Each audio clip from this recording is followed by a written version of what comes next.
Hoje vamos iniciar o livro A Caminho da Luz, de Emmanuel. Ele inicia o livro pelo antelóquio, ou seja, ele faz uma apresentação. É uma mensagem recebida em 17 de agosto de 1938. Este foi um dos primeiros livros psicografados por Chico Xavier. Meus amigos, que Deus vos conceda paz. É-me grata a vossa palestra a respeito dos nossos trabalhos. Esperemos e supliquemos a bênção do alto para o nosso esforço. Dando seguimento aos nossos estudos, procuremos nos esforçar por mostrar a verdadeira posição do Evangelho do Cristo, tanta vez incompreendido aí no mundo, em face das religiões e das filosofias terrenas. Este não deverá ser um trabalho histórico. A história do mundo está compilada e feita. Nossa contribuição será a tese religiosa, elucidando a influência sagrada da fé e o ascendente espiritual no curso de todas as civilizações terrestres. O livro do irmão Humberto foi a revelação da missão coletiva de um país. Então, aqui ele está falando do livro Brasil, Coração no Mundo, Pátria do Evangelho. Nosso esforço consistirá apenas em apontamentos à margem da tarefa de grandes missionários do mundo e dos povos que já desapareceram, esclarecendo a grandeza e a misericórdia do Divino Mestre. Vamos esperar os próximos dias, quando tentaremos realizar nossos planos humildes de trabalho. Que Deus vos conceda tranquilidade e saúde, e a nós as possibilidades necessárias. Muito vos agradeço o auxílio de cada um no esforço geral. Trabalhemos na grande colmeia da evolução, sem outra preocupação que não seja a de bem servir.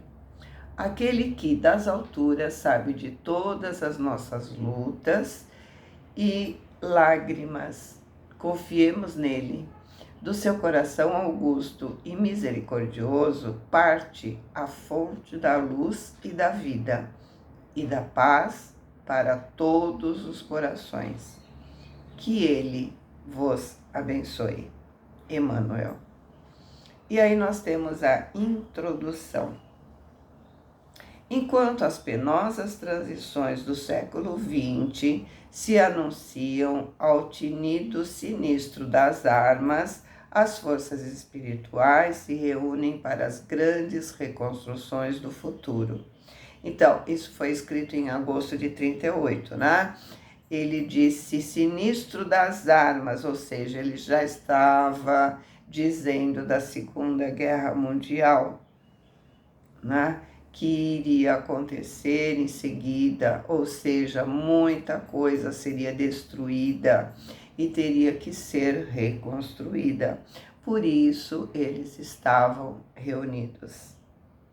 Aproxima-se o momento em que se efetuará a aferição de todos os valores terrestres para o ressurgimento das energias criadoras de um mundo novo. Então, aqui ele está dizendo, né, do período de transição. Por isso, ele disse o ressurgimento das energias criadoras de um mundo novo. E natural é que recordemos o ascendente, ou seja, o que vem antes, místico, né, o ascendente místico de todas as civilizações que surgiram e desapareceram, evocando os grandes períodos evolutivos da humanidade, com as suas misérias e com os seus esplendores, para afirmar as realidades espirituais acima de todos os fenômenos transitórios da matéria. Esse esforço de síntese será o da fé, reclamando a sua posição em face da ciência dos homens e diante das religiões da separatividade como a bússola da verdadeira sabedoria. Diante dos nossos olhos de espírito, passam os fantasmas das civilizações mortas, como se permanecêssemos diante de um ecrã maravilhoso. É uma palavra francesa, né? Uma tela maravilhosa. As almas mudam a indumentária carnal no curso incessante dos séculos, constroem um edifício milenário da evolução humana com as suas lágrimas e sofrimentos, e até nossos ouvidos chegam os ecos dolorosos de suas aflições. Passam as primeiras organizações do homem e passam as suas grandes cidades, transformadas em ossários silenciosos. Então a gente lembra da Babilônia, do Templo de Salomão, de Roma, que já foi tudo destruído, né? Não sobrou nada de todos esses impérios. É isso que ele está dizendo, né? Um ossário silencioso. Tudo passa, tudo evolui. O tempo, como patrimônio divino do espírito, renova as inquietações e angústias de cada século, no sentido de aclarar o caminho das humanas experiências. Então, o tempo é o presente divino que nos é dado para que nós possamos estudar, para aprendermos o caminho da nossa evolução. Passam as raças e as gerações, as línguas e os povos, os países e as fronteiras, as ciências e as religiões. Um sopro divino faz movimentar todas as coisas nesse torvelinho maravilhoso.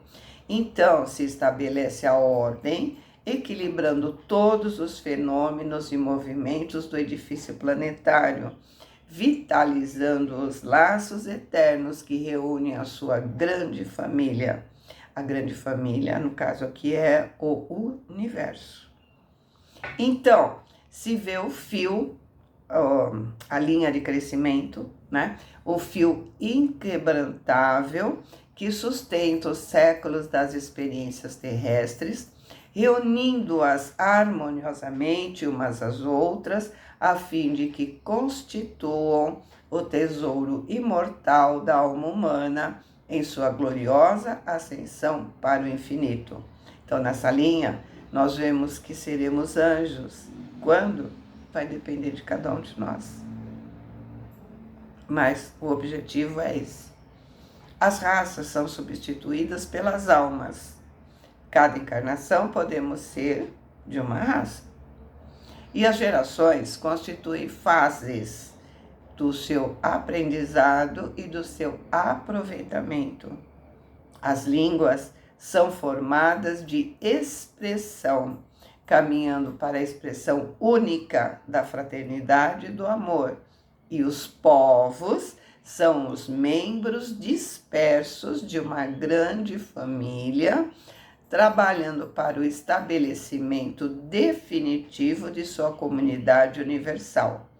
Seus filhos mais eminentes no plano dos valores espirituais são agraciados pela justiça suprema, que legisla no alto para todos os mundos do universo, e podem visitar as outras pátrias siderais, regressando ao orbe no esforço abençoado de missões regeneradoras dentro das igrejas e das academias terrenas. Então, conforme nós vamos aperfeiçoando, nós podemos ir para outros orbes para aprender e voltarmos para ensinar, fazer um intercâmbio. Na tela mágica de nossos estudos, destacam-se esses missionários que o mundo muitas vezes crucificou na incompreensão das almas comuns, mas em tudo e sobre todos irradia-se a luz desse fio de espiritualidade que diviniza a matéria, encadeando o trabalho das civilizações e, mais acima, ofuscando a tela das nossas observações e dos nossos estudos, vemos a fonte de extraordinária luz, de onde parte o primeiro ponto geométrico desse fio de linha e de harmonia, que equilibra e satura toda a Terra numa apoteose de movimento e divinas claridades.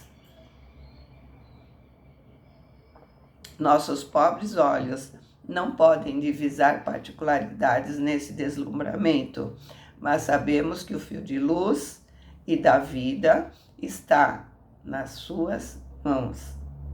É Ele, Deus, né, quem sustenta todos os elementos ativos e passivos da existência planetária. No seu coração augusto e misericordioso está o verbo do princípio. Um sopro de sua vontade pode renovar todas as coisas, e um gesto do seu poder, e um gesto seu, né, pode transformar a fisionomia de todos os horizontes terrestres. Então, no livro Evolução em Dois Mundos, o André Luiz fala do hausto divino. Lembra? A gente fez o estudo dos livros de André Luiz, né? Quem não lembra, vai lá na playlist e reveja, tá? Passaram as gerações de todos os tempos com as suas inquietações e as suas angústias.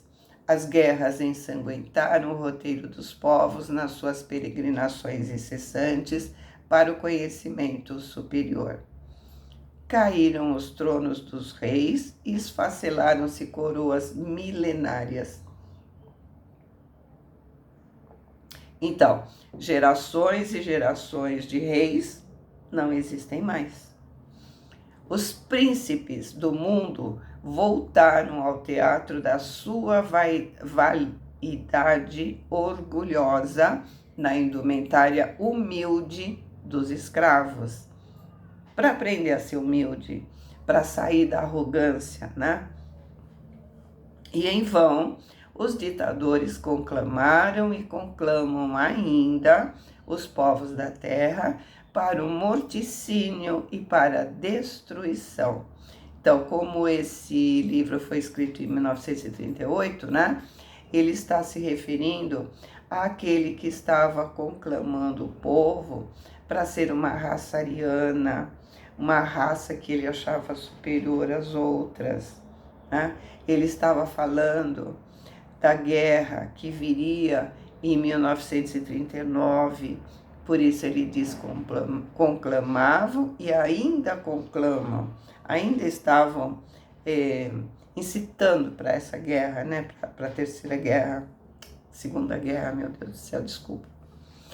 O determinismo do amor e do bem é a lei do mundo, é a lei de todo o universo, e a alma humana emerge de todas as catástrofes em busca de uma vida melhor. Só Jesus não passou. Então tudo passa, só Jesus não passou. Na caminhada dolorosa das raças, objetivando a dilaceração de todas as fronteiras para o amplexo universal. Ele é a luz do princípio e nas suas mãos misericordiosas repousam os destinos do mundo. Seu coração magnânimo é a fonte da vida para toda a humanidade terrestre. Lembra, eu sou o caminho, a verdade e a vida. Sua mensagem de amor no Evangelho é a eterna palavra da ressurreição e da justiça, da fraternidade e da misericórdia. Todas as coisas humanas passaram, todas as coisas humanas se modificaram. Ele, Jesus, porém, é a luz de todas as vidas terrestres, inacessível ao tempo e à destruição. Enquanto falamos da missão do século XX, contemplando os ditadores da atualidade, então ele estava falando lá do Mussolini, do Hitler e de outros ditadores da época, né? Que se arvoram em carrascos das multidões, cumpre-nos voltar os olhos súplices para a infinita misericórdia, implorando-lhe paz e amor para todos os corações. Emmanuel. Então, terminando aqui a apresentação, a introdução, a gente vai partir para o primeiro capítulo, certo? Boa semana, fiquem com Deus, amo vocês.